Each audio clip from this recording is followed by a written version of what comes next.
যখন delivery ট্রাকটা release হলো এবং হচ্ছে যারা software developer they will get some money, হ্যাঁ, এবং maintenance they will also get money. In fact এখানে আসলে সবচেয়ে বেশি মানি আসে। তাহলে মোস্ট অফ দা কোম্পানি তাদের রেভিনিউ সবচেয়ে বেশি রেভিনিউ পায় হচ্ছে এই ফেজ মেইনটেনেন্স, হ্যাঁ, rather than writing new code. হ্যাঁ, তাহলে মেইনটেনেন্স যে আমরা করব তার মানে খুব ইম্পর্টেন্ট একটা ইয়া হচ্ছে, কারণ মেইনটেনেন্স মানে কি? মেইনটেনেন্স মানে হচ্ছে এক্সিস্টিং কোন একটা ফিচার্স সেটাকে আপডেট করা এবং ক্লায়েন্টের রিকোয়ারমেন্ট চেঞ্জ হবে। যেমন ব্যাংকিং সফটওয়্যার, হ্যাঁ, কোন একটা ব্যাংক যদি একটা ব্যাংকিং সফটওয়্যার ইয়া করে তাহলে এইটা তো মানে অনেক বছর চলবে। তারা হয়তো আবার নতুন কোন একটা ব্যাংকিং সফটওয়্যার হয়তো কয়েক বছর পর পর নিশ্চয়ই নতুন করে ব্যাংকিং সফটওয়্যার তৈরি করবে না। তারা কি করবে? ওই ব্যাংকিং সফটওয়্যারটাকেই, হ্যাঁ, হয়তো ইউজ করবে। এবং একটা ভালো একটা ব্যাংকিং সফটওয়্যার তৈরি করতে মিনিমাম 3 to 5 ইয়ার্স লাগবে, মিনিমাম 3 to 5 ইয়ার্স। হ্যাঁ, তাহলে দেখা যাচ্ছে কি যে এই 3 to 5 ইয়ার্স শেষে তার যে রেভিনিউ, কিন্তু এই ব্যাংকিং সফটওয়্যার সেই ব্যাংক যতদিন থাকবে মেবি আরো 10, 15 ইয়ার্স, 20 ইয়ার্স তারা ওই সফটওয়্যারটাই হয়তো ইউজ করে যাবে, কিন্তু রিকোয়ারমেন্ট তো চেঞ্জ হবে।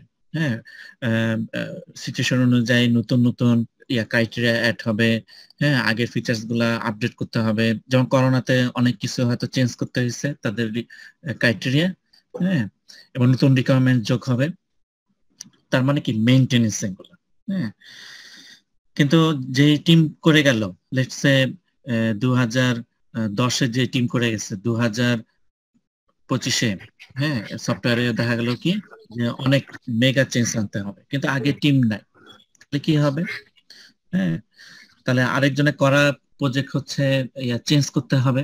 হ্যাঁ, তাহলে হচ্ছে প্রজেক্টটা সফটওয়্যার এই টেস্ট কোডটা পড়ে আন্ডারস্ট্যান্ড করতে হবে। তাহলে এমন ভাবে কোড করতে হবে যেন এটা ইজিলি মানে মেনটেন করা যায় আর কি।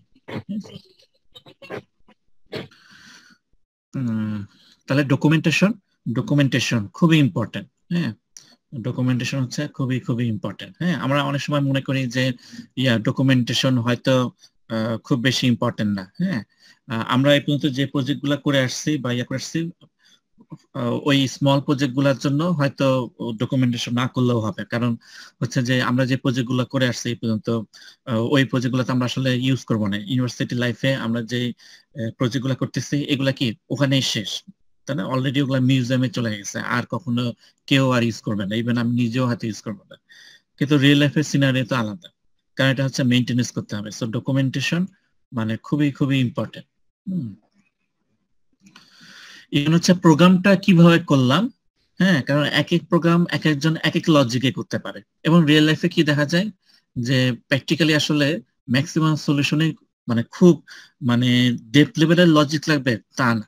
হ্যাঁ, ইভেন সিম্পল লজিকেও, এবং আমরা একটা ক্লাসে দেখবো, হ্যাঁ, আমরা হয়তো আরো 3-4টা ক্লাসে পরে দেখবো যে প্র্যাকটিক্যালি প্রত্যেকটা মেথড যে চিন্তা করা হয় খুব সিম্পল ওয়েতে চিন্তা করা হয়। হ্যাঁ, তার মানে আমরা যারা এখানে অনেকে হয়তো একটু প্রোগ্রামিং একটু মনে করে যে আমি তো প্রোগ্রামিং খুব কম পারি, আমি কি করব, অনেকে তো কন্টেস্ট করতেছে, তারা তো অনেক ইয়া করতেছে, যারা কন্টেস্ট করে দ্যাটস ভেরি গুড, তাতে হচ্ছে যে লজিকটা অনেক বাড়তেছে।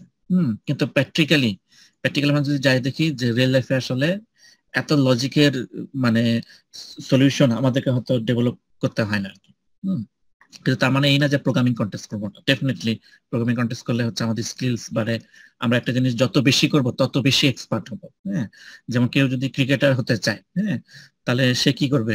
ব্যাট বল কিনে খালি বাসায় বই পড়বে ক্রিকেটের, হ্যাঁ, আর স্বপ্ন দেখবে যে বিরাট কোহলি হবে না, সে কোনোদিনই হতে পারবে না, তাই না? তাকে প্র্যাকটিস করতে হবে। তো যত প্র্যাকটিস হবে তত ভালো। কিন্তু আমি যে পয়েন্টটা বলতে চাচ্ছি যে প্রোগ্রামিং এর বেসিকটাও যদি আমাদের জানা থাকে, এরপরে ইম্পর্টেন্ট হচ্ছে যে এটাকে আমরা কত ইফেক্টিভ এফিসিয়েন্ট ওয়েতে চিন্তা করতেছি সেইটা বেশি ইম্পর্টেন্ট, এবং সেখানে ডকুমেন্টেশন একটা ভাইটাল পার্ট। কারণ হচ্ছে আরেকজন যদি আমার, যেমন আমরা হচ্ছে কি অনেক লাইব্রেরি প্যাকেজ ইউজ করি, তাই না? জাভাতে অনেক বিল্ট ইন প্যাকেজ ইউজ করছি, তারপর হচ্ছে কি সিতে অনেক হেডার ফাইল ইউজ করছি। হ্যাঁ, কিন্তু আমরা কি কোনোদিন খুলে দেখছি যে হেডার ফাইলে কি কোডটা লেখা আছে?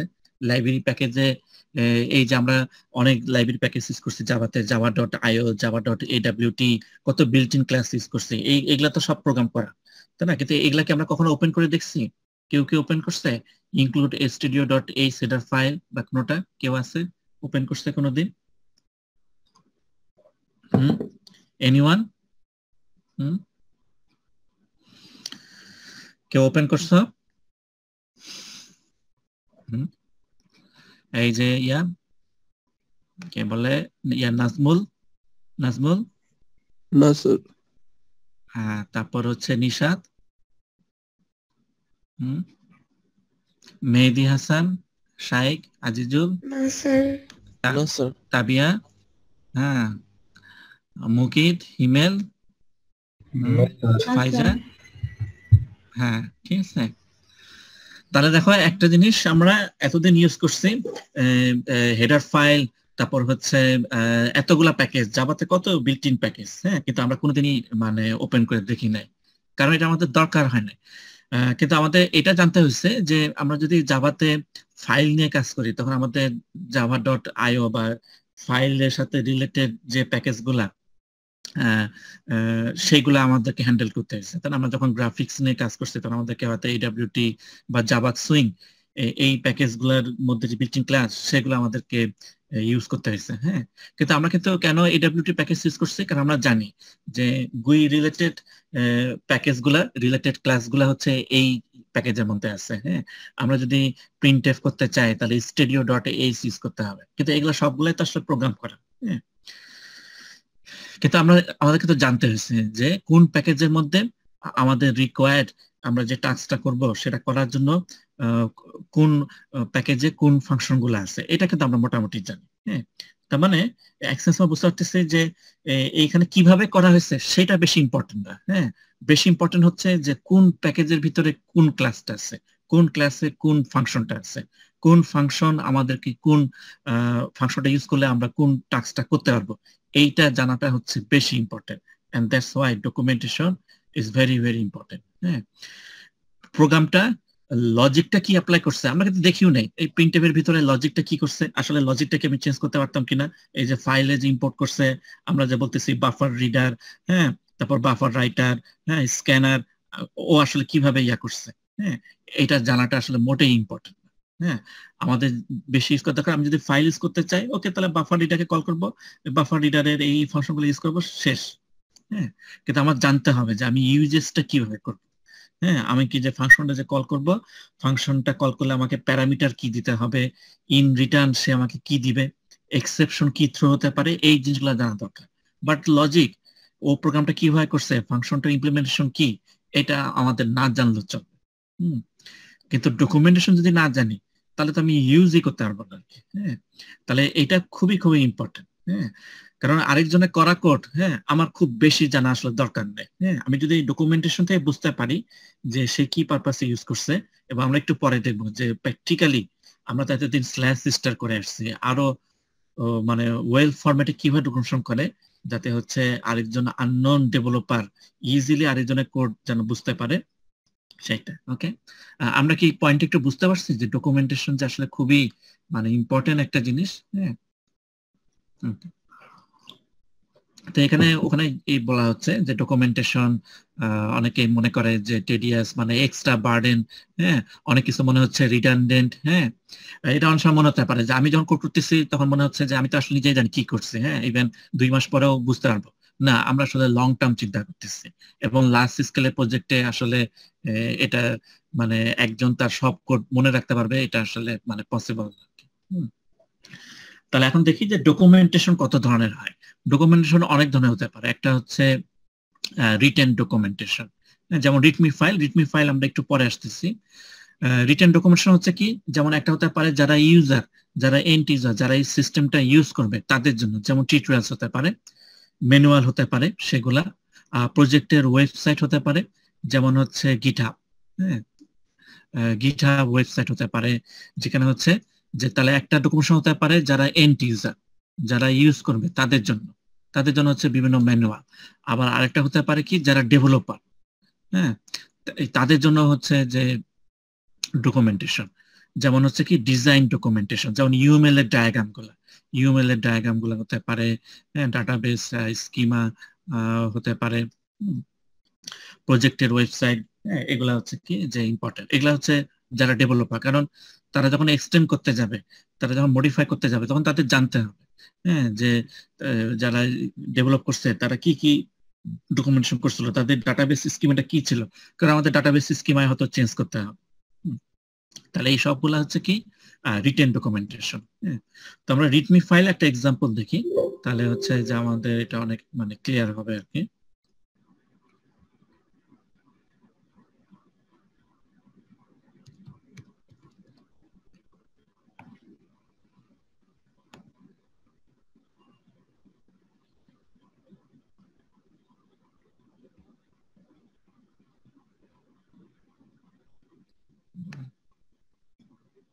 আচ্ছা, তা আমার এই ব্রাউজার কি দেখা যাচ্ছে?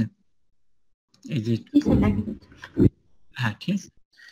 তাহলে এখানে হচ্ছে এই যে টুইটার এলডিএ, টুইটার এলডিএ একটা হচ্ছে স্ট্যাটিস্টিক্যাল মডেল।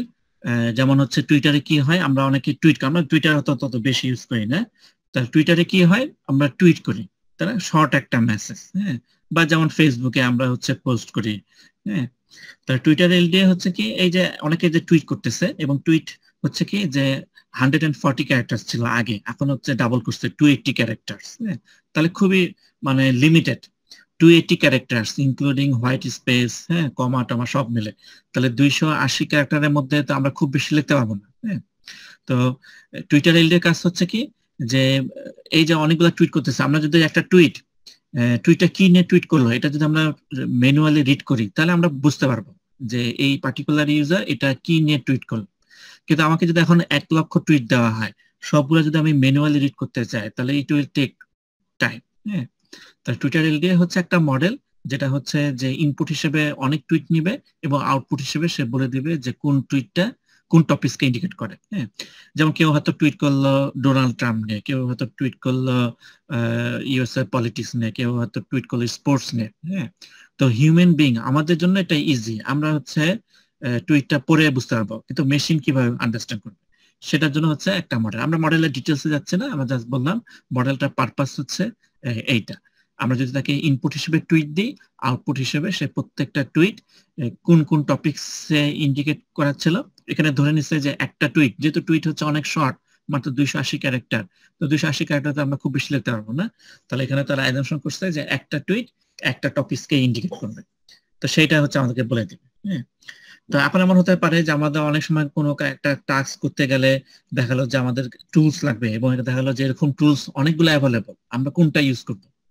তাহলে অনেক সময় কি হয় যে কুইকলি ডিটারমাইন করার জন্য যে কোন টুলসটা আমাদের পারপাস সার্ভ করবে প্রপারলি, সেটা হচ্ছে লেটস সে আমরা হচ্ছে পুরা টুলসটা একবারে ডেপথ লেভেলে অ্যানালাইসিস করতে যাচ্ছি না। আমরা চাচ্ছি যে এটা কুইকলি একটু ইউজ করে আমরা দেখতে চাই যে আমাদের রিকোয়ার্ড টাস্কের জন্য এটা সুইটেবল কিনা। এরকম পারপাসের জন্য হচ্ছে কি যে রিডমি ফাইল। তাহলে রিডমি ফাইলে কি থাকে, একদম ব্রিফ সামারি থাকে। যেমন এখানে আমরা দেখতেছি টুইটার এলডিএ, এটা হচ্ছে সিঙ্গাপুর ম্যানেজমেন্ট ইউনিভার্সিটি, তারা ডেভেলপ করছে, তাদের রিসার্চ গ্রুপ ছিল টেক্সট মাইনিং, এবং তারা এটা নিয়ে হচ্ছে রিসার্চ পেপার ছিল, এখানে তাদের সেই রিসার্চ পেপার লিংক দিছে, যদি কেউ আরো ইন ডিটেলস জানতে চায় এই মডেলটা সম্পর্কে সেখানে বলা আছে। তো আমরা যদি এখানে একটু আসি যে ব্রিফ ইন্ট্রোডাকশন, আমি যে জিনিসটা বললাম সেই জিনিসটা এখানে বলা আছে, যে টুইটার এলডিএ আসলে পারপাসটা কি। তাহলে আমরা এখানে যে রেফারেন্স যে পেপারটা আছে, এই রেফারেন্স পেপার হয়তো দেখা যাবে 10-12 পেজে, তো অত ডিটেলস আমাদের আসলে পড়ার দরকার নাই। কেউ যদি জানতে চায় তাহলে সে দেখবে। তাহলে আমরা এখানে ব্রিফলি বললাম এটা কি, তারপর আমরা দেখুন এটা ইউজ করতে হবে। তো ইউজ করার জন্য এখানে যেমন বলতেছে যে ইনপুট ডাটা ফরম্যাট কি হবে। এই যে ইনপুট ডাটা হচ্ছে যে এই ফরম্যাটে ইনপুট দিতে হবে, এবং ফাইনালি যে রেজাল্ট হবে, রেজাল্ট গুলা হবে এরকম। অনেক ধরনের রেজাল্ট হবে, কোন রেজাল্ট কি ইন্ডিকেট করে এটা বলা আছে, এবং লাস্টে বলা আছে কি এই যে এটা যে আমরা রান করব। টুইটার এলডিএ হচ্ছে জাভাতে করা। তো জাভাতে করার জন্য হচ্ছে কি যে দুই ওয়েতে রান করা যায়। আমরা হচ্ছে আইডি ইউজ করতে পারি, নেটবিন অথবা অন্য যে কোনোটা ইক্লিপস, অথবা হচ্ছে এন্ড। আমি শিওর তোমরা এন্ড কেউ হয়তো জানো না, কেউ কি জানো এন্ড পিঁপড়া জাভাতে? হ্যাঁ, কেউ কি ইউজ করছে এন্ড? যাই হোক, তাহলে হচ্ছে কি যে অনেকগুলা ওয়েতে এখানে সে বলে দিচ্ছে যে 2 ওয়েতে ইউজ করা যায়। তাহলে এই যে একটা রিডমি ফাইল, হ্যাঁ, এটা যদি আমরা দেখি যে এই যে রিডমি ফাইল, ঠিক আছে, এই যে রিডমি ফাইল, হ্যাঁ, তাহলে এটা হচ্ছে কি যে একদম ব্রিফ সামারি। হ্যাঁ, তাহলে রিডমি ফাইলের পারপাস হচ্ছে কি কুইক স্টার্ট গাইড। হ্যাঁ, আমরা কোন একটা টুলস বা একটা সফটওয়্যার ইউজ করতে চাই, খুব কুইকলি কিভাবে সেটআপ দিব এবং হচ্ছে কুইকলি আমরা সিস্টেমের এই সফটওয়্যারের মেজর ফিচার্স গুলা হচ্ছে বা আউটকাম গুলা হচ্ছে আমরা অ্যানালাইসিস করতে পারবো, and based on that we can make some decision যে এই টুলসটা আমরা ইউজ করব কি করব না। আমরা হচ্ছে কুইকলি এটা ইয়া করে ফেললাম। হ্যাঁ, কিন্তু আমরা যদি এই টুলসটা যদি একদম ডেপথ লেভেল অ্যানালাইসিস করতে চাই, তাহলে আমাদেরকে রিসার্চ পেপারটা পড়তে হবে, টুলস এর ম্যানুয়াল গুলা পড়তে হবে, সবগুলা ফিচার্স, হ্যাঁ, ইয়া করতে মানে অ্যানালাইসিস করতে হবে। It will take time. হ্যাঁ, তাহলে রিডমি ফাইলের পারপাস হচ্ছে কুইক স্টার্ট গাইড। হ্যাঁ, কারো কোনো কোয়েরি? কারো কোনো কোয়েরি? ওকে, তাহলে আমরা দেখলাম যে রিডমি ফাইল যেটা হচ্ছে এক ধরনের রিটেন ডকুমেন্টেশন, হ্যাঁ, যেটা পারপাস হচ্ছে আসলে কুইক স্টার্ট গাইড। হ্যাঁ, তাহলে এটাও ওয়ান কাইন্ড অফ ডকুমেন্টেশন। হ্যাঁ, তাহলে এতক্ষণ আমরা দেখলাম যে রিটেন ডকুমেন্টেশন একটা হতে পারে যারা এনটিও তাদের জন্য, আবার হচ্ছে যারা ডেভেলপার তাদের জন্য থাকবে। হ্যাঁ, আর এটা হচ্ছে সোর্স কোড ডকুমেন্টেশন। হ্যাঁ, যেটা আজকের আমাদের মানে লেকচারের ফোকাস আর কি, যে সোর্স কোড কিভাবে ডকুমেন্টেশন করতে হয়। হ্যাঁ, আরেকটা হচ্ছে কমিউনিটি ডকুমেন্টেশন। এটা হচ্ছে বিভিন্ন যে ব্লগ, হ্যাঁ, যে সাইট গুলো থাকে, যেমন স্ট্যাক ওভারফ্লোর মতো যে সাইট গুলো থাকে, যেখানে হচ্ছে ব্লগ মানে কি ফোরাম, অনেকে হচ্ছে যে কোশ্চেন করবে, তারা তাদের অ্যান্সার গুলো পাবে, এরকম। তাহলে ডকুমেন্টেশন আমরা অলরেডি ডিসকাস করছি যে ডকুমেন্টেশন খুবই ইম্পর্টেন্ট। যে দেখা গেল যে কেউ নতুন একটা কোম্পানিতে জয়েন করলো, হ্যাঁ, এক্সিস্টিং কোন একটা সফটওয়্যারকে তারা এক্সটেন্ড করতে চায়, মডিফাই করতে চায়, কিন্তু দেখা গেল কি যে সেখানে কোনো ডকুমেন্টেশন নাই। হ্যাঁ, তাহলে কি হবে যে কেউ একজন আসলো এবং আসার পরে দেখলো কি যে সোর্স করে কোনো ডকুমেন্টেশন নাই। হ্যাঁ, তাহলে তার জন্য আসলে টাস্কটা মানে অনেক টাফ হবে। এবং ওই কোম্পানির কি হবে, তাহলে তাকে তাকে কি করতে হবে, এক্সিস্টিং সোর্স কোড গুলা রিড করতে হবে, এবং এটা যদি ডকুমেন্টেশন থাকতো তাহলে তার যে পরিমাণ সময় লাগতো, আর যদি ডকুমেন্টেশন না থাকে তাহলে কয়েক গুণ টাইম বেশি লাগবে। তাহলে কি হবে, কস্টলি হবে, কারণ যে ডেভেলপার আসবে তাকে তো টাকা দিতে হবে, তাই না, প্রত্যেক ডে এর জন্য হচ্ছে তাকে পেমেন্ট করতে হবে। হ্যাঁ, এবং এইভাবে সোর্স কোড যদি 1000টা সোর্স ফাইল থাকে তাহলে তার অনেক সময় লাগবে। তাহলে আমরা যদি দেখি রিটেন ডকুমেন্টেশন, এখানে আরেকটু ডিটেইলস বলা হয়েছে। রিডমি ফাইলস আমরা একটু আগে দেখে আসছি যে রিডমি ফাইলস হচ্ছে কি আসলে যে কুইক স্টার্ট গাইড। তারপর হচ্ছে টিট্রাস। টিট্রাস হচ্ছে যে বিভিন্ন ম্যানুয়াল যে থাকবে কিভাবে সে ইউজ করবে সেগুলা। আর রেফারেন্স হচ্ছে কি যে অনেক সময় যদি কোন একটা টপিক সে আরো ডেপথ লেভেলে জানতে চায়, যেমন আমরা রিডমি ফাইলের মধ্যে দেখছিলাম লিংক দেওয়া ছিল তাদের রিসার্চ পেপারটা। হ্যাঁ, আমরা এরকম হচ্ছে আরো হচ্ছে লিংক দিয়ে দিতে পারি, আমরা তাদেরকে হচ্ছে যে পিডিএফ হয়তো দিয়ে দিতে পারি যে এই টপিক সম্পর্কে যদি আরো ডেপথ লেভেলে জানতে চাও, হ্যাঁ, তাহলে হচ্ছে এখানে চেক করে দেবে। ঠিক আছে, এগুলা হচ্ছে রেফারেন্স ডকুমেন্টেশন। প্রজেক্টের ওয়েবসাইট যেমন গিটহাব উইকি। হ্যাঁ, কারণ গিটহাব উইকিতে কি হয়, যারা ডেভেলপার তারা তাদের এই যে কিভাবে প্রজেক্টটা করছে, তাদের ডিজাইন ডকুমেন্টেশন গুলা কি ছিল, ডাটাবেস স্কিমা কি ছিল, ইয়ার ডায়াগ্রাম কি ছিল, ইউআই গুলা কি ছিল, সেই সবগুলা হচ্ছে কি প্রজেক্টের ওয়েবসাইটে তারা হচ্ছে স্টোর করে রাখে। হ্যাঁ, তাহলে প্রজেক্টের ওয়েবসাইটও one kind of documentation for developers. হ্যাঁ, তাহলে যেমন গিটহাব উইকি হতে পারে। এবং এখানে আরো একটা ইম্পর্টেন্ট ফ্যাক্টর হচ্ছে কি আপ টু ডেট ডকুমেন্টেশন লাগবে। খালি ডকুমেন্টেশন থাকলেই হলো না, কারণ প্রজেক্টের কি হবে, অনেকগুলো ভার্সন আসবে। হ্যাঁ, ভার্সন 1.1, 1.3, 2.2, তার মানে কি মেজর চেঞ্জ। হ্যাঁ, 1.1 থেকে 1.3 কি তার মানে হচ্ছে মাইনর চেঞ্জ। হ্যাঁ, খুব বেশি নতুন ফিচার্স অ্যাড হয়। হঠাৎ করে আমরা দেখি না 1.3 থেকে হঠাৎ করে মাঝখানে কিছু নাই 2.2, তার মানে অনেক মেজর চেঞ্জ আসছে আর কি। হ্যাঁ, তাহলে এখানে তো সোর্স কোড তো আপডেট হচ্ছে, একই সাথে আমাদের ডকুমেন্টেশন আপডেট করতে হবে। সো এটাও খুব ইম্পর্টেন্ট একটা পার্ট ডকুমেন্টেশন। তাহলে আমরা ডকুমেন্টেশন একটু জানলাম। নেক্সট হচ্ছে কোডিং কনভেনশন বা স্ট্যান্ডার্ড। হ্যাঁ, তাহলে এটা হচ্ছে কি যে আমরা যখন কোড লিখবো আর কি, হ্যাঁ, এখানে তো প্রজেক্টের টিম ওয়ার্ক থাকবে, অনেক প্রোগ্রামার থাকবে, তাহলে সবার টাস্ক হবে কি যে একই স্ট্যান্ডার্ড মেনটেন করে হচ্ছে কোড করা। হ্যাঁ, যেমন আমরা একটা যদি দেখি যে লেটস সে আমরা এখন একটু দেখি যে মাইক্রোসফট সি শার্পের হ্যাঁ তাদের হচ্ছে যে কোডিং করার স্টাইল, হ্যাঁ যেমন আমি যদি একটা বলি যে লেটস সে যে কেউ ডিক্লেয়ার করলে এরকম যে integer A B C and C equals to A plus B, তো আমি এইভাবে কোড লিখতে পারি।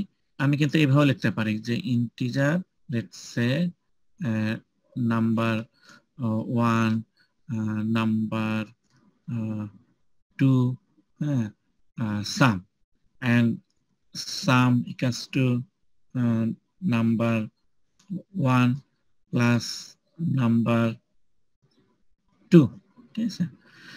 তাহলে দুইটা প্রোগ্রামের আউটপুটই কিন্তু সেম আসবে, হ্যাঁ নাম্বার 1ও যে আউটপুট দিবে, নাম্বার 2 আমাকে সেম আউটপুট দিবে, কিন্তু কোনটা বেটার মনে হচ্ছে?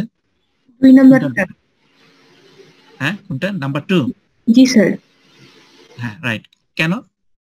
কারণ এটা তো বোঝা যাচ্ছে যে আমরা আসলে কাজটা কি করছি আর কি নিয়ে করতেছি। এখানেও কিন্তু বোঝা যাচ্ছে তাই না, C equals to A plus B, এখানে বোঝা যাচ্ছে যে অ্যাডিশন অফ টু নাম্বারস, এখানে বোঝা যাচ্ছে। হ্যাঁ এখানে হচ্ছে যে আমরা এখানে হচ্ছে মিনিংফুল রাইট তাই না?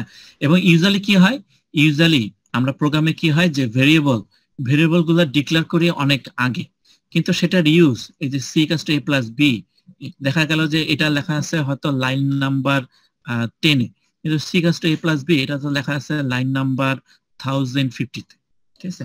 এবং নরমাল কিন্তু তাই হয়, আমরা কি করি ভেরিয়েবল গুলো আগে ডিক্লেয়ার করি, এগুলার ইউজ অনেক পরে হতে পারে। হ্যাঁ তাহলে হঠাৎ করে যদি একজন C equals to A plus B পায়, সে বুঝতে পারবে যে এটা হচ্ছে kind of addition of two things, but সে আসলে শিওর না যে এ কি আসলে ফার্স্ট নাম্বার নাকি থার্ড নাম্বার, বি কি আসলে ফার্স্ট নাম্বার কিনা, হ্যাঁ সি কে কি আসলে নাম্বার 3 কিনা, এটা হচ্ছে আরো মোর মিনিংফুল। হ্যাঁ এবং অনেকে কি করে যে এইভাবে লেখে আই আন্ডারস্কোর নাম্বার 1, হ্যাঁ আই আন্ডারস্কোর সাম, এভাবে লেখে। হ্যাঁ আমরা কেউ গেস করতে পারবো যে সামনে আই কেন দিল? মানে এটার আগে হচ্ছে I underscore integer I underscore I underscore, so I underscore I underscore I underscore, হ্যাঁ ইন্টিজার মিন করেছেন কি জন্য দিতে পারে আই আন্ডারস্কোর? স্যার তাই বুঝাচ্ছি ইন্টিজার রাইট তাই না? কারণ তখন হচ্ছে হ্যাঁ আমরা হচ্ছে যে ইন্টিজার টাইপ বলেছি, তাহলে আরো মোর মিনিংফুল। হ্যাঁ তাহলে এখানে হচ্ছে যে আউটকামে কোনো সমস্যা নাই, কিন্তু এখানে হচ্ছে কি যে আরো মোর মিনিংফুল। আমরা যদি এখন ফাংশনের লিখি যে ভয়েড এ বি সি, হ্যাঁ ইন্টিজার এক্স ইন্টিজার ওয়াই, হ্যাঁ তাহলে এখানে আমরা আসলে ফাংশন বডি না দেখে আমরা শিওর না যে ও আসলে কি করছে। হ্যাঁ কিন্তু আমরা যদি এখানে এবিসির জায়গায় সাম লিখি, হ্যাঁ তাহলে কিন্তু এখন আমরা গেস করতে পারতেছি ওকে যে এখানে হচ্ছে এই দুইটা নাম্বারেরই হচ্ছে অ্যাডিশন হবে। হ্যাঁ তাই না? তাহলে যদি মিনিংফুল ওয়েতে হয়, অনেক সময় আমরা কি জাস্ট ভেরিয়েবলের নেম বা হচ্ছে তার ফাংশনের নেম এগুলো দেখেই আমরা গেস করতে পারি যে এটা আসলে কি। হ্যাঁ তো আমরা এখন দেখবো যে মাইক্রোসফট সি শার্পে তো কোডিং এর যে কনভেনশন, হ্যাঁ এটার মধ্যে অনেক কিছু আছে, যেমন কোডিং এর লেআউট হতে পারে, মানে যে আমরা যে নেমিং দেখলাম এটা হতে পারে, আরো অনেক কিছু হতে পারে। যেমন আমরা যদি একটা দেখি যে আমরা অনেকে ফর যেভাবে লিখি যে ফর, হ্যাঁ তারপরে ওপেনিং ব্র্যাকেট এখানে দিই আর ক্লোজিং ব্র্যাকেট এখানে দিই, তাই না? আর অনেকে আবার এইভাবে লেখে যে ফর ওপেনিং ব্র্যাকেটটা এখানে, ক্লোজিং ব্র্যাকেটটা এখানে। হ্যাঁ আমরা কোনটা বেশি ইউজ করি? আমরা কি এইটা বেশি ইউজ করি নাকি এইটা ইউজ করি? কোনটা, নাম্বার 1 নাকি নাম্বার 2? হ্যাঁ মানে এখানে ওপেনিং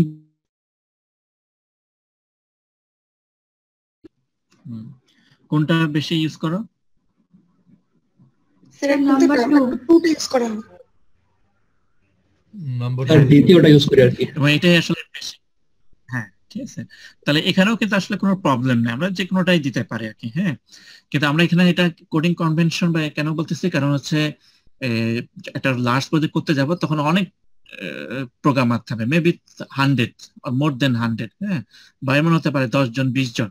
তাহলে আমরা চাই সবাই যেন একই স্টাইলে প্রোগ্রামিং করে। তো নেমিং কনভেনশন যেমন আমরা যদি দেখি যে মাইক্রোসফট সি শার্পের তাদের নেমিং কনভেনশন হচ্ছে এরকম যে প্যাসকেল কেসিং আচ্ছা এটা আমরা একটু ইয়াতে আসি এক্সাম্পল দিয়ে দেখি যেমন এটা একটা ক্লাস অ্যাপ ডোমেইন তাহলে এখানে কিন্তু আসলে দুইটা ওয়ার্ড আছে অ্যাপ এবং আরেকটা হচ্ছে কি ডোমেইন দুইটা ওয়ার্ড হ্যাঁ তাহলে প্যাসকেল কেসিং কি যদি মাল্টিপল ওয়ার্ড থাকে নেমিং এ তাহলে প্রত্যেকটা ওয়ার্ডের ফার্স্ট লেটার যেমন অ্যাপের এ এবং ডোমেইনের ডি এইগুলা হচ্ছে ক্যাপিটাল হবে হ্যাঁ প্যাসকেল কেসিং হচ্ছে যদি মাল্টিপল ওয়ার্ডস থাকে প্রত্যেকটা ওয়ার্ড দের ফার্স্ট লেটার ক্যাপিটাল হবে হ্যাঁ যেমন আমরা এখানে দেখলাম হচ্ছে যে অ্যাপ ডোমেইন হ্যাঁ তারপর আমরা যদি দেখি যে যে ইন্টারফেস হ্যাঁ এই যে বিজনেস সার্ভিস তাহলে বিজনেসের বি বড় হাতের এস বড় হাতের হ্যাঁ তাহলে দুইটা ওয়ার্ড বিজনেস সার্ভিস তাহলে বি বড় হাতে এস বড় হাতে আচ্ছা ইয়ার সামনে আই কেন দিল আই কেন দিছে ইন্টারফেস রাইট ইন্টারফেস তাহলে কিন্তু আমরা এখন হঠাৎ করে যদি অ্যাপ ডোমেইন পাই আর আই বিজনেস সার্ভিস পাই তাহলে আমরা বুঝতে পারবো দিস ইজ ক্লাস হ্যাঁ এন্ড দিস ইজ ইন্টারফেস হ্যাঁ তাহলে এই যে মিনিংফুল ওয়েতে যদি আমরা লিখি তাহলে কিন্তু আমরা ভেরি মানে নাম দেখেই বুঝে ফেলতে পারতেছি যে আসলে জিনিসটা কি আর কি হ্যাঁ তো এখন আমরা কি বলতে পারবো আমাদের কি মনে আছে what is the difference between class and interface interface হচ্ছে সবগুলো ফাংশন হ্যাঁ একজন স্যার প্রত্যেকটা ফাংশনই হচ্ছে অ্যাবস্ট্রাক্ট থাকে হ্যাঁ হ্যাঁ কোথায় স্যার ইন্টারফেসে আর ক্লাসে হচ্ছে ডাটা মেম্বার থাকতে পারে আর ফাংশন থাকে ওটা অ্যাবস্ট্রাক্ট থাকতেও পারে নাও থাকতে পারে আচ্ছা তো ইন্টারফেসও তো ডাটা মেম্বার থাকে আর কি হ্যাঁ ইন্টারফেসে ইউজুয়ালি ডাটা মেম্বার গুলো হচ্ছে মেইন পার্থক্যটা হচ্ছে ফাংশনে যে আর কি যে ইন্টারফেস থেকে কোনো কিছু ইনস্ট্যান্ট করা যায় না হ্যাঁ তাহলে ইন্টারফেসে হচ্ছে যত মেথড থাকবে সবগুলাই হচ্ছে কি অ্যাবস্ট্রাক্ট থাকবে আর ক্লাসে অ্যাবস্ট্রাক্ট থাকতে পারে নাও থাকতে পারে যদি অ্যাবস্ট্রাক্ট থাকে তাহলে ওটাকে অ্যাবস্ট্রাক্ট ক্লাস বলে ইন্টারফেসে ডাটা মেম্বার গুলা হচ্ছে কনস্ট্যান্ট থাকে আর কি হ্যাঁ তাহলে এটা আমরা দেখলাম তাহলে আরো অনেক কিছু হতে পারে যেমন এই নাম হ্যাঁ ইভেন্ট হ্যাঁ constant field read only static field হ্যাঁ অনেক কিছু মেথড নেম স্পেস প্রপার্টি এগুলা হ্যাঁ আর ক্যামাল কেসিং হচ্ছে কি ক্যামাল কেসিং হচ্ছে যদি মাল্টিপল ওয়ার্ড থাকে তাহলে হচ্ছে ফার্স্ট ওয়ার্ডটা ছাড়া সেকেন্ড ওয়ার্ড থেকে হচ্ছে ক্যাপিটাল শুরু হবে যেমন এখানে একটা হচ্ছে কি লিস্ট অফ ভ্যালুস তাহলে অফের ও বড় হাতের ভ্যালুসের ভি বড় হাতের বাট লিস্টের এল হচ্ছে স্মল ক্যামাল মানে হচ্ছে কি উট তাহলে উটে কি হয় এই যে একটু কুজের মতো থাকে তার মানে হচ্ছে কি হঠাৎ করে বড় হয়ে গেল ওরকম যে এই যে ম্যাক্সিমাম আইটেমস তাহলে এম ছোট হাতের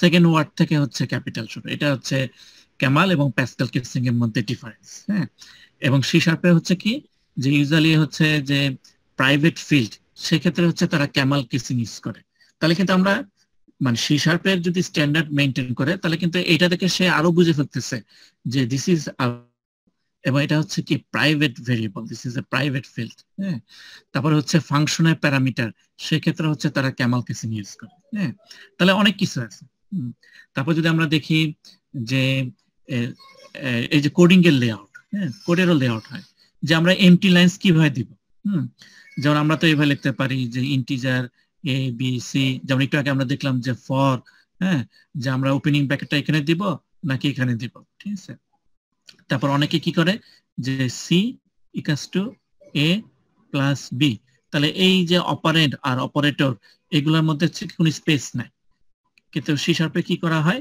বা আমরা মোস্টলি আসলে এটাই করি যেটি স্পেস দিয়ে লিখি হ্যাঁ দুইটার মাঝে একটু স্পেস দিয়ে কেন লিখি তাহলে হচ্ছে মোর রিডেবল ইজিলি একটু বেটার ওয়েতে রিড করা যাচ্ছে তাহলে এটাও একটা কনভেনশন তাহলে আমরা সবাই চাই যে টিম মেম্বার সবাই যেন একই স্টাইলে হচ্ছে কোড করে হ্যাঁ এবং আরো আছে যেমন আমাদের এখানে প্রাইভেট ডাটা মেমো থাকতে পারে পাবলিক থাকতে পারে হ্যাঁ পাবলিক কনস্ট্যান্ট হতে পারে পাবলিক প্রাইভেট কনস্ট্যান্ট হতে পারে পাবলিক স্ট্যাটিক হতে পারে ফ্যাক্টরি মেথডস এগুলো আমরা দেখবো আর কি কনস্ট্রাক্টর হতে পারে ফাইনালাইজার হতে পারে অনেক কিছু আমরা কোন অর্ডারে মেম্বার গুলাকে সাজাবো আমরা কি আগে প্রাইভেট গুলাকে ডিক্লেয়ার করবো নাকি পাবলিক গুলাকে নাকি আগে পাবলিক কনস্ট্যান্ট গুলাকে হ্যাঁ তাহলে এই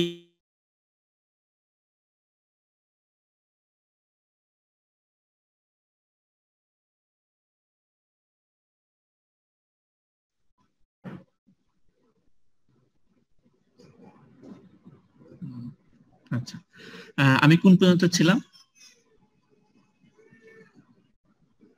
হ্যালো, স্যার পাবলিক গুলাকে সাজানো না প্রাইভেট গুলাকে এই পর্যন্ত। আচ্ছা, মানে এই স্লাইডে ছিলাম। হ্যাঁ, জি স্যার। এই স্লাইডটা কি বলছি? আচ্ছা, গুড।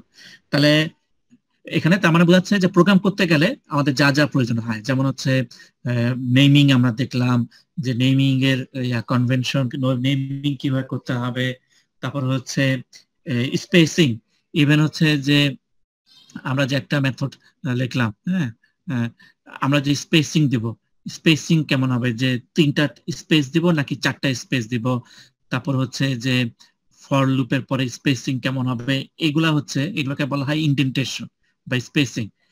এগুলা হচ্ছে যে কোডিং স্ট্যান্ডার্ডের মধ্যে। যেমন আমরা যদি আরো দেখি, যেমন এই যে ইন্ডেন্টেশন, মাইক্রোসফট হিসাবের গাইডলাইন হচ্ছে কি, ইন্ডেন্টেশন হচ্ছে 4 স্পেসেস, ট্যাব হচ্ছে, তারা এটা ফলো করে। তারপরে যে হোয়াইট স্পেস বিটুইন কিওয়ার্ডস, হ্যাঁ, তারপর হচ্ছে এই যে হোয়াইট স্পেস অ্যারাউন্ড দা হচ্ছে অপারেটর, যে আমরা যেটা দেখলাম C equals to A plus B. হ্যাঁ, তাহলে আরো অনেক গাইডলাইন আছে। হ্যাঁ, যেমন হচ্ছে লিঙ্ক স্টেটমেন্ট, হ্যাঁ, তারপর হচ্ছে লামডা, এগুলা হয়তো আমরা এখনো যাই না। হ্যাঁ, তাহলে এখানে হচ্ছে অনেক গাইডলাইন। তাহলে আমরা দেখলাম যে নেমিং কিভাবে হবে, তারপর হচ্ছে মেম্বারের অর্ডার গুলা কিভাবে হবে, স্পেসিং কিভাবে। তার মানে কোড করতে গেলে আমাদের যা যা প্রয়োজন হয় এই সবগুলা হচ্ছে যে কোডিং স্ট্যান্ডার্ড বা কনভেনশন। হ্যাঁ, যেমন মাইক্রোসফট হিসাবের হচ্ছে কি যে তারা আন্ডারস্কোর ইউজ করে না, তার মানে মাল্টিপল ওয়ার্ড থাকলে এটা তাদের কনভেনশন যে তারা আন্ডারস্কোর ইউজ করে না। তো কোডিং স্ট্যান্ডার্ড আমরা আমাদের মতো কোডিং স্ট্যান্ডার্ড করতে পারি। হ্যাঁ, যে কোডিং স্ট্যান্ডার্ড, হ্যাঁ, এই যে আমরা কোডিং স্ট্যান্ডার্ড করব, এটা আমরা কোথা থেকে পাবো? হ্যাঁ, তাহলে একটা হতে পারে যে টিম নিজে স্ট্যান্ডার্ড সেট করতে পারে। টিম যদি বলে যে প্রত্যেকটা নেমিং শুরু হবে আন্ডারস্কোর দিয়ে, তাহলে হয়ে গেল, সবাই একই স্টাইলে প্রোগ্রাম করবে। টিম যদি বলে যে কনস্ট্যান্ট গুলা সব হবে ক্যাপিটাল, হ্যাঁ, তাহলে এটা হতে পারে। আমরা আমাদের মতো কোডিং স্ট্যান্ডার্ড করতে পারি। আর কিছু কোডিং স্ট্যান্ডার্ড হচ্ছে কি অলরেডি মানে সেট করাই আছে, যেমন মাইক্রোসফট সি শার্পের, হ্যাঁ, এরকম হচ্ছে এক্সিস্টিং অনেক কোডিং স্ট্যান্ডার্ড আছে, আমরা সেগুলাও ফলো করতে পারি। অথবা আমরা হচ্ছে দুইটা মিক্সড করতে পারি। হ্যাঁ, কিন্তু প্রোগ্রাম স্টার্ট করার আগে ডিসাইড করতে হবে যে তারা কোন কোডিং স্ট্যান্ডার্ড ফলো করবে। হ্যাঁ, কারো কোনো কোয়েরি? কারো কোনো query? Okay,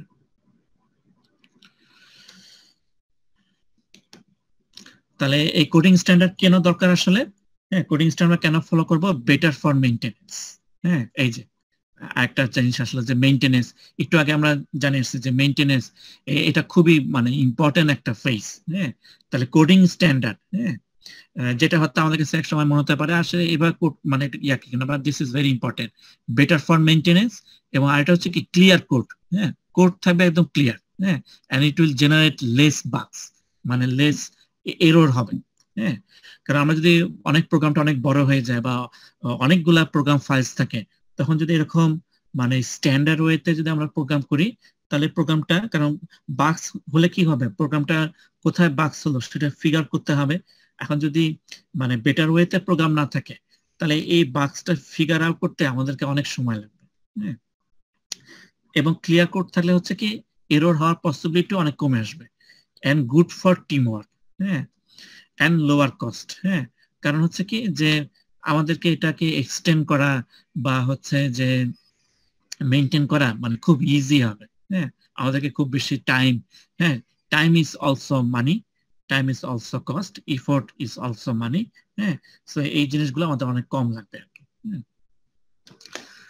so rules by standard, হ্যাঁ, এটা একদম ম্যান্ডেটরি না, কারণ এটা না করেও কিন্তু আমরা হচ্ছে সফটওয়্যার ডেভেলপ করতে পারবো। কিন্তু প্রবলেম হবে কি যে ওই সফটওয়্যারটা যখন আমরা মেইনটেনেন্স করতে যাব তখন আমাদের জন্য অনেক মানে টাফ হবে। হ্যাঁ, এটা, হ্যাঁ, এই পর্যন্ত কারো কোনো কোয়েরি? এই পর্যন্ত কারো কোনো কোয়েরি? ওকে, তাহলে আমরা এটা দেখলাম আর কি। তো আমরা হচ্ছে ডকুমেন্টেশনে এখানে একই জিনিস আবার বলা আছে আর কি। হ্যাঁ, যেমন এখানে প্রত্যেকটা পয়েন্ট আরেকটু বলা আছে, ইন্ডেন্টেশন, স্পেসিং কি হবে, হ্যাঁ, আমরা কিন্তু আসলে কোডিং যে স্ট্যান্ডার্ড বা কনভেনশন সেটা জাস্ট একটা স্যাম্পল দেখলাম। হ্যাঁ, কোডিং কনভেনশনে মানে অনেক কিছু ইয়া থাকে আর কি, কমেন্টস আরো অনেক কিছু ইয়া থাকে। আচ্ছা, তো আমরা হচ্ছে তো আমাদের 11টায় একটা ক্লাস আছে তাই না? জি স্যার। আচ্ছা ঠিক আছে, আমাদের পরেরটা মনে হয় আর একটু সময় লাগবে আর কি, তো আমি এখানে একটু স্টপ নিচ্ছি। হ্যাঁ, তো আমাদের কিন্তু একটা টাস্ক দেওয়া ছিল তাই না, ইউজার স্টোরিজ, যেটা কমপ্লিট করতে হবে কালকের মধ্যে। হ্যাঁ, কালকের মধ্যে আমাদেরকে কমপ্লিট করতে হবে, এবং হচ্ছে যে পরশুদিন কিন্তু আমি দেখবো কি বলে যে প্রত্যেকটা টিমের প্রোগ্রেস, মানে দেখবো আর কি ইউজার স্টোরিজ। হ্যাঁ, তাহলে আমাদেরকে কিন্তু গিটহাব, স্ল্যাক এবং ট্রেল এগুলো কিন্তু ইউজ করতে হবে আর কি। হ্যাঁ স্যার, করতে হবে। ইয়েস স্যার আসসালামু আলাইকুম স্যার, ভালো আছেন? ওয়ালাইকুম আসসালাম, আলহামদুলিল্লাহ ভালো, তোমার কি অবস্থা? স্যার আলহামদুলিল্লাহ ভালো আছি স্যার। বলতেছি ইউজার স্টোরিজটা এটা কি আমার যে প্রজেক্ট হবে প্রজেক্টের উপর বেস করে লিখবো স্যার? হ্যাঁ, প্রজেক্টের উপরেই। জি স্যার, আর সবাই কি স্যার সবার এক একটা ইউজার, আমার যে গ্রুপমেট গুলো থাকবে সবাইকে এক একটা ইউজার স্টোরিজ দেবে স্যার? হ্যাঁ, আমরা বলছি না যে আমরা যে একটা প্রজেক্ট চিন্তা করব এবং প্রজেক্টের সবাই 2টা করে ফাংশনাল রিকোয়ারমেন্ট চেঞ্জ করবে। আমরা তো আগের সেমিস্টারও এটা করে আসছে আর কি। তো আমরা যেটা বলছি যে আমরা যদি আগের সেমিস্টারে কন্টিনিউ করি তাহলে হচ্ছে যে কি বলে যে ওটাকে আরেকটু রিভাইজ করার ট্রাই করব, ওটাকে আরেকটু বেটার করা যায় কিনা সেটা আমরা দেখব। হ্যাঁ, এবং হচ্ছে যে কি বলে যে অথবা নতুন প্রজেক্ট যদি চিন্তা করি তাহলে সেটার জন্য হচ্ছে ইউজার স্টোরিজ করব আর কি। ওকে, জি স্যার, থ্যাংক ইউ স্যার, আসসালামু আলাইকুম। হ্যাঁ, আমাদের কিন্তু আমরা কিন্তু ইউজার স্টোরিজ, হ্যাঁ এটাতে কিন্তু মার্কস থাকবে। হ্যাঁ, আমাদের কিন্তু প্রত্যেকদিন, এখন যে প্রত্যেকদিন আমরা যে চেক করব এখানে কিন্তু মার্কস, হ্যাঁ আমাদের কিন্তু কোনো টিউটোরিয়াল নাই, রিমেম্বার আমাদের কোনো হচ্ছে যে রিটেন কোনো টিউটোরিয়াল নাই। এই যে প্রজেক্টটা করব এটাই হচ্ছে টিউটোরিয়ালের 40 marks total. Okay, so this time আমরা যদি কোনোদিন ইভালুয়েশন মিস করি, হ্যাঁ ওটা কিন্তু দেখাতেই হবে, অন্য সময় দেখাতেই হবে। হ্যাঁ, সো এবার আমাদেরকে খুব সিরিয়াসলি প্রজেক্টটা করতে হবে। তাহলে হ্যাঁ সেটা আমি দেখাচ্ছি। তো স্ল্যাক এখন হচ্ছে যে এখনো গিটহাব আমাদের খুব মানে ডেপথ লেভেলে ইউজ করতে হবে না এখন পর্যন্ত যতখানি টাস্ক। তাহলে গিটহাবে আমি দেখতে চাই যে একটা চ্যানেল থাকবে ইউজার স্টোরিজ, এখানে হচ্ছে ইউজার স্টোরিজ নিয়ে হচ্ছে যত কমিউনিকেশন, এবং ট্রেলরতে আমরা মনে হয় লাস্ট ক্লাসে দেখাচ্ছিলাম, ট্রেলরতে হচ্ছে একটা থাকবে, কার্ড থাকবে, হ্যাঁ টাস্ক থাকবে, কে কোনটা করতেছে সেটা। এবং গিটহাবে কি হবে, এই যে গিটহাব উইকি, গিটহাব এই যে উইকি, হ্যাঁ গিটহাবের যে উইকি যে ফিচারসটা আসছে,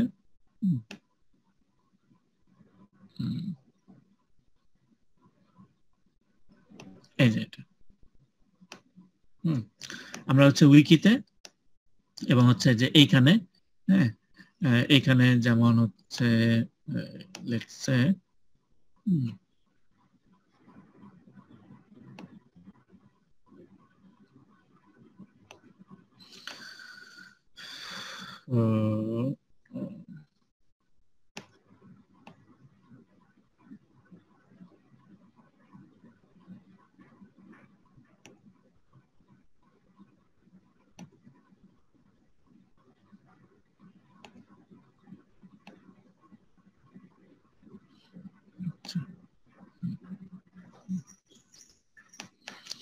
তাহলে উইকিতে, হ্যাঁ আচ্ছা উইকিতে এখন না দিলেও হবে, ঠিক আছে উইকিতে এখন না দিলেও হবে, ঠিক আছে উইকিতে এই যে আসলে ইউজার স্টোরিজ আমাদের, আমরা একটা ডকুমেন্ট করব এসআরএস, ওটার মধ্যে আসলে ইউজার স্টোরিজ যাবে। সো এখন গিটহাব উইকিতে আমাদের আসলে এখন লাগবে না আর কি, আমাদের এখন যেটা করতে হবে ইউজার স্টোরিজটা কমপ্লিট করা আর কি। ওকে, তাহলে ইউজার স্টোরিজটা আমরা কমপ্লিট করে সবগুলা ইউজার স্টোরিজ আমরা একটা মানে ফাইলের মধ্যে রেখে দেবো আর কি।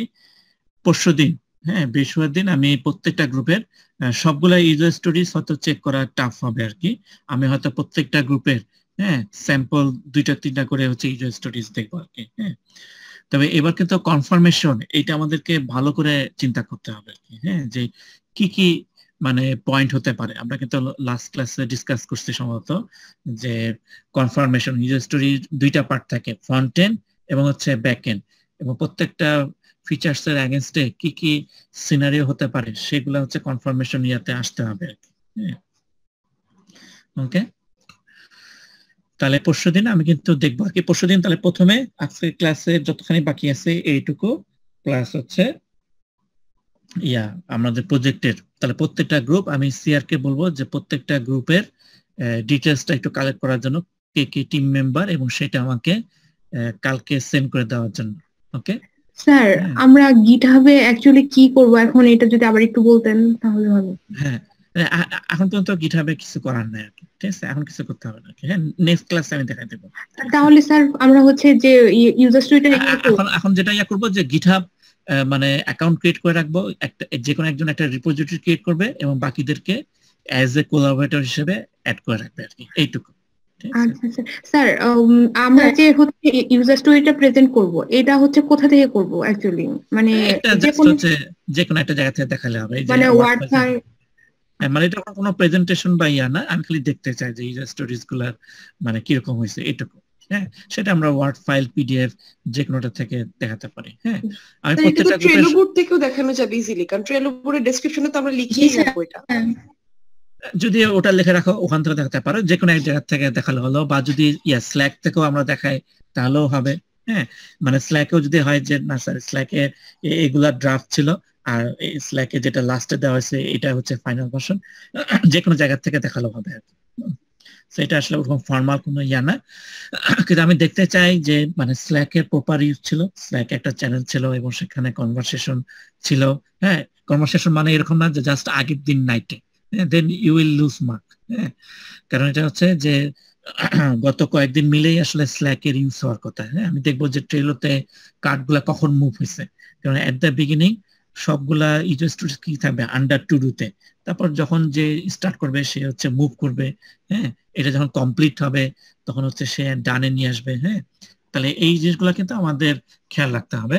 তো প্রজেক্টটা যখন হয়তো আরেকটু বেশি যাবে তখন হয়তো আমি মাঝে মাঝে ফিডব্যাক দিব যে প্রথম থেকে স্ল্যাক বা হচ্ছে ট্রেলো এগুলা হয়তো একটু মিসইউজ হতে পারে, দ্যাটস অ্যাবসলিউটলি ওকে। হ্যাঁ, বাট আমি হয়তো মাঝে মাঝে ফিডব্যাক দিব যে এটা কিভাবে, এবং আমার ফিডব্যাক উপর বেস করে অ্যাডজাস্ট করে নিতে হবে। ওকে, হ্যাঁ, সো কোনোটাই কিন্তু আসলে ওয়ান নাইট জব না। হ্যাঁ, কারণ আমি দেখলেই বুঝতে পারবো যে এটা কি আসলে এক রাতে করা নাকি অনেক দিন মিলে করা আর কি। হ্যাঁ, আমি কিন্তু আউটকাম দেখলেই বুঝতে পারবো আর কি। তো আমাদের এটা সিরিয়াসলি করতে হবে, কারণ কোনো রিটেন কিন্তু কোনো কুইজ বা ইয়া নাই, এই প্রজেক্টটার উপরেই হচ্ছে টোটাল মার্কসটা। ওকে, আর আচ্ছা, একজন কোয়েরি করছে যে সে গ্রুপ পায় না আর কি। হ্যাঁ, কে, হ্যাঁ নাম কি, শাকিল হোসেন 343, তুমি গ্রুপ পাও নাই? যে কোনো একটা গ্রুপে তো জয়েন করতে হবে আর কি। হ্যাঁ, গ্রুপ তো আমি ফর্ম করি নাই, তোমরা নিজেরাই ফর্ম করে নিছো। সো তুমি ইচ্ছা করলে তোমার আগের যে গ্রুপ ছিল স্যাডের সেটাতে জয়েন করতে পারো, অথবা নতুন কোনো গ্রুপে জয়েন করতে পারো আর কি। হ্যাঁ স্যার, ওই গ্রুপে হচ্ছে 4 জন আছে, আমি কি স্যার 5 জন হিসেবে জয়েন করতে পারবো স্যার? হ্যাঁ, 5 জন হতে পারবে, আমরা তো বলছি 5 জন হতে পারবে, 5 জন হতে পারবে, 5 জন ম্যাক্সিমাম আর কি। হ্যাঁ, ওকে, হতে হবে। হ্যাঁ, তাহলে পরশুদিন কিন্তু আমি দেখবো আর কি, পরশুদিন আমি পরে সিআর এর সাথে কথা বলে নিব যে কোন টাইমে। হ্যাঁ, তাহলে পরশুদিনের ক্লাসটা আমাদের একটু